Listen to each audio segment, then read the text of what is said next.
The Denver Nuggets are in the NBA Finals for the first time in franchise history, chasing their first ever championship ring. And I imagine that there are a lot of people out there, casual fans and apparently some national media members alike, who don't really know much about this year's Denver Nuggets squad. That's what I'm here to do today. I'm here to fill in the gaps and give you a little bit of background on each of our rotational players from this playoff run, in case you don't know. So, ladies and gentlemen, let's meet the Denver Nuggets. Our resident point guard, hailing from Kitchener, Ontario, Canada. You may know him as Blue Arrow, named after his old on-court celebration. I'm a little upset that he doesn't do it anymore, but I'm hoping now that we're in the finals, he busts it back out again. You may also know him as Bubble Murray. This refers to his infamous 2020 NBA bubble run, in which he popped off for several 50-point games, most notably against Donovan Mitchell in a series en route to a Western Conference Finals appearance. He is called a playoff riser for this exact reason. But let me tell you now, this version of Jamal Murray is much better than what we saw in the bubble. Throughout your watching experience, you've probably heard the phrase Jokic and Murray two-man game. What does this refer to? It is the best 1-2 punch in the league right now. It refers to both of their abilities to play off of each other, whether it is in the pick and roll or whether it is sending an entry pass into the post. The Jokic and Murray two-man game results in a lot of points for the Nuggets and is a large reason why they are in the NBA Finals right now. Both of them are liable to pop off for 30 in a game. These two guys have been playing with each other for years, and that chemistry has built up to become what it is today, the best duo in the NBA. You may also know Jamal Murray as the first guy in NBA history to score 50 points without a single free throw attempted. Ethical, pure hooper who has a clean jumper. You can't get more compelling than that. He's also the first person to average 30 points, 5 rebounds, and 5 assists on 50, 40, 90 shooting splits in a Western Conference Finals series. He's got 4 different 20-point quarters in the fourth quarter in the playoffs, and honestly, he is Mr. Clutch. And every single time the fourth quarter comes around and the Nuggets need a bucket, Jamal Murray can get you a bucket. 23 points in the fourth quarter in Game 2 versus the Lakers in a 37-point outing. He had 40 points in Game 2 versus the Wolves in Round 1. As Murray comes up with the interception. He had a 34-9 game versus the Suns to open up the round number 2. He has many other 30 balls in his playoffs. He is an incredible player, and we love Jamal Murray so much over here. I remember being in the bus with him, going to the airport after he did the injury in Golden State the next day, and he had tears in his eyes. His first thought was, man, are you guys going to trade me? And that was his, I'm damaged goods. Are you guys going to trade me now? And I hugged him. I said, hell no, like, you're ours. If you want to look for Jamal Murray on the court, look for him bringing the ball up, look for number 27, and look out for a bunch of spin jumpers, acrobatic layups, and tough shot making. Some shots that make everyone but Nuggets fans upset. And rightfully so. Some of the shit's ridiculous. Kenny Pope, KCP. He is our vocal leader on and off the court. He's our veteran presence. He's our championship vet. And he is a guy with a quick release and deadly accuracy. He will light you up for 3 threes in a row and then hit you with his signature 3-bang celebration. When you think of a dream shooting guard, you think of qualities like catch and shoot ability, making shots off the dribble off of a catch, being able to defend the opposing lead guard to give your primary ball handler a break. KCP is all of these things. And he even has his own signature move. Granted, it's pretty common and a lot of people do it, but the swipe down is something that KCP has mastered. LeBron wasn't immune, Rui Hachimura wasn't safe, Kevin Durant definitely wasn't safe in that series. He is our best perimeter defender, he's one of our best shooters, and he is surprisingly very springy in transition. AKA, that man can get up. Rebound, outlet to Brown, running fast. Brown alley-oop, KCP! And next up, we got the man fondly known as Mr. Never Swing the Rock, Michael Porter Jr. You may also know him as MPJ. He is by far one of the better stories that we've had from this title run and throughout the last couple of years of Nuggets history, honestly. Last year, he played 9 games in the regular season, was looking awful, and then had to sit out the rest of the season due to an injury. He's had multiple This guy has had to be so resilient and has had to fight through multiple surgeries and getting back to tip-top athletic shape in order to be a contributor on a championship team, which he has become now. He was someone who was only known as a shooter, not even think about dribbling or attacking the basket or even passing the ball even, hence the name Mr. Never Swing the Rock. But he swings the rock now. He just had a career-high 6-assist game in the Western Conference Finals against the Lakers, which honestly, if you hear that and you're like, okay, career-high 6 assists, like, why should I care? His development is on par with some of the best player development we've seen in the NBA in a long time. From just a standing spot-up catch-and-shooter to someone who is now touted as a two-way player. An even deadlier three-point shooter, a man who can block shots, a man who can guard Steph Curry, maybe only once, but still, it happened.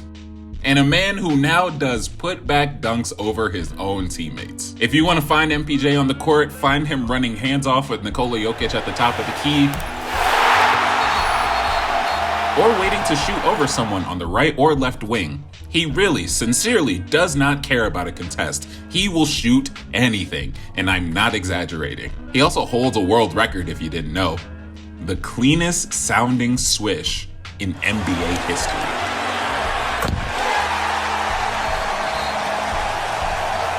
MPJ has the ultimate green light. No matter what, Michael Malone, Jamal Murray, Nikola Jokic, Aaron Gordon, everybody on the team is willing to live with MPJ throwing up as many shots as he wants. He shoots over 40% on 3. I think you're going to be okay with that. Because he could be 0 for 10, but you still have to guard him like he's 10 for 10. Our resident high flyer, the beneficiary of some of Jokic's best touch passes, Aaron Gordon is Mr. Nugget, and Aaron Gordon is vital to this team's success. If you want to find AG, look underneath the basket in the place we call the dunker spot. He is the ultimate team guy. We traded for him in 2021, and since then he's fit in seamlessly. He won't lead the team in scoring, he won't lead the team in rebounds or assists or blocks or steals, but he's 6'8", he's our power forward, he's strong, he's athletic. Like I said, he can shoot the ball sometimes. He can give a really, really nice backdoor bounce pass to either Jamal Murray or MPJ or Jokic or anybody on the court. And he can defend really, really well. Over the playoffs, you've probably seen his name pop up when we played against the likes of Kevin Durant or Karl Anthony Towns or Rudy Gobert or LeBron James or Anthony Edwards. AG has guarded all of these guys at an above average level. And he was the driving force behind why Kevin Durant had such a bad series against us according to his own standards.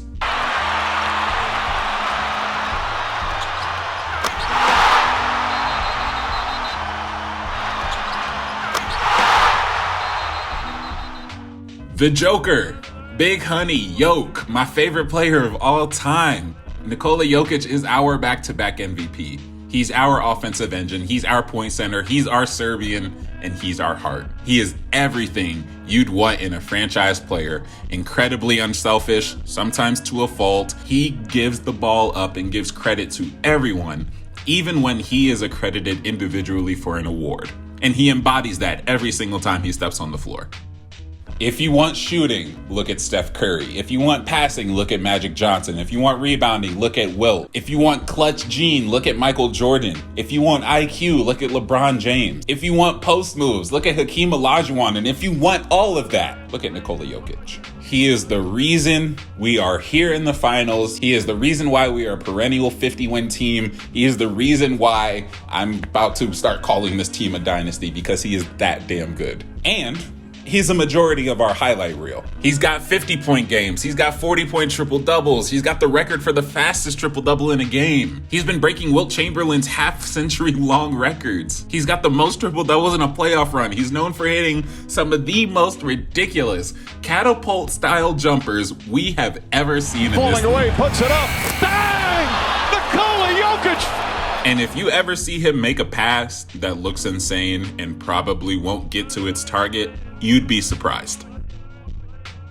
Which brings me to this point. If you ever hear someone call Nikola Jokic boring or uninteresting to watch, this may be biased, but don't listen to them. They're coming from a place of negativity and not understanding just how beautiful the game of basketball is and how well Nikola Jokic does it. He is, in my eyes, the best passer in the NBA, and I don't think there's any debate anymore about it. You can pick a month from the season, watch Nikola Jokic's month-long highlights, and you're going to be amazed. I promise you. He's got the slick passes, the fancy footwork, the spin jumper, spin moves, spin lays. He has a finesse game. He can back down a big man. He can shoot the 3-ball from the perimeter. Like, the man has everything in his bag that's needed to be someone called a compelling player. And I'm sure you've also heard about the defense and how Nikola Jokic is a cone and that, oh, but he plays zero defense and the Nuggets can't win if Nikola Jokic is your center because he's not a good rim protector, yada, yada. Nikola Jokic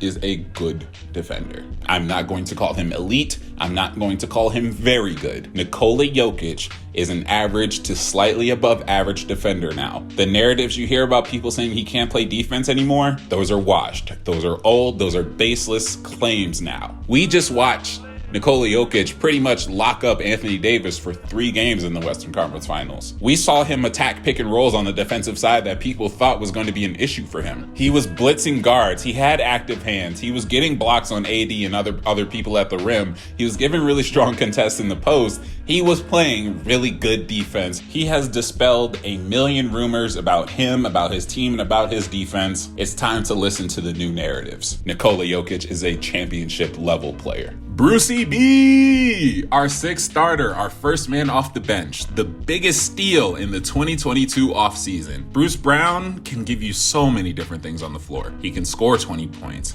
He can posterize someone. He listens to country music. He dresses like a cowboy sometimes. He can rebound, he can defend, and he can talk some serious trash. And did I mention he can hit the 3-ball?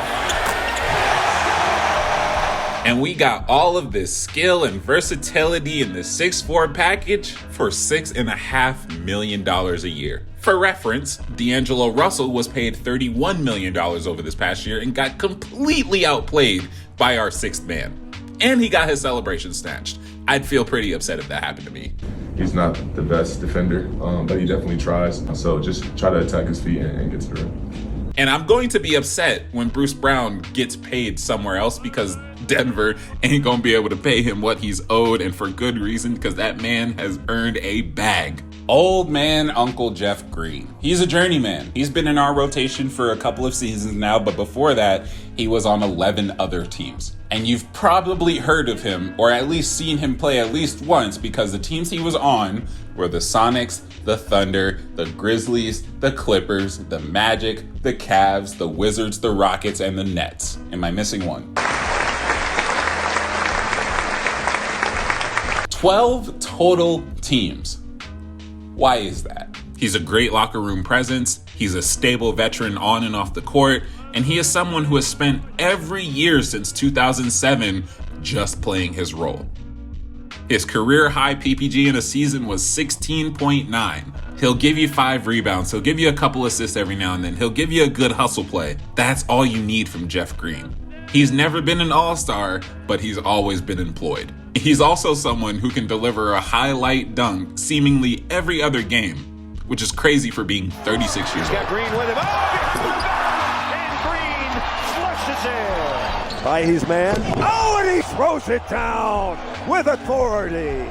Our beloved rookie, our frozen backpack carrying rookie, Christian Braun is a winner. From 3 state championships in high school to 1 national championship at Kansas University to being in the NBA Finals with the Nuggets. He embodies a lot of winning mentality and attributes on the court that you love, especially out of a rookie. If you want to find Christian Braun on a fast break, just look in the air. Center. Over and out. Breaker. Brown drives it. Our rookie will get shine next year, no doubt about it. He's already had some pretty good performances this season coming off the bench. He is going to be a fine piece for this team moving forward. And if you're not familiar with him, I've done an entire video on Christian Braun. You need to go watch those. Overall, this season has been an incredible joy to watch. I've loved the journey that the Nuggets have taken from this season, last season, the years prior, all of the close calls with the Western Conference Finals. There's a lot of lore and a lot of story behind this specific Denver Nuggets core. There's a lot to tell, and there's a lot to latch onto, and there's a lot to root for. So I hope you found something good to attach yourself to or to look out for, to root for this team in the finals and in the future. But that'll do it for me. Thank you very much for watching this video. I've been the Drop Step. I'll talk to y'all later, man.